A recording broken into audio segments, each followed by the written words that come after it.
আসসালামু আলাইকুম। আচ্ছা বাচ্চারা, তোমরা বলো, নিয়মিত 12 রাকাত কোন নামাজ পড়লে আল্লাহ পাক রব্বুল আলামিন তার জন্য জান্নাতে একটি ঘর নির্মাণ করে দেবে? সেটা কোন নামাজ, কোন 12 রাকাত? কে বলতে পারবে?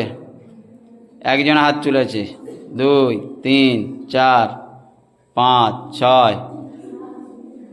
আচ্ছা, কই আকমারুল বলো দেখি। ফজরের আগে এবং পরে সুন্নতে ফজরের নয়, ফরজ নামাজের। ফরজ নামাজের আগে এবং পরে সুন্নতে মুআক্কাদার 12 রাকাত নামাজ পড়লে। আলহামদুলিল্লাহ, খুব সুন্দর হয়েছে। প্রত্যেক ফরজ নামাজের আগে পরে 12 রাকাত সুন্নতের মুআক্কাদা নামাজ পড়লে আল্লাহ তার জন্য ঘর একটাই নির্মাণ করে দেবে।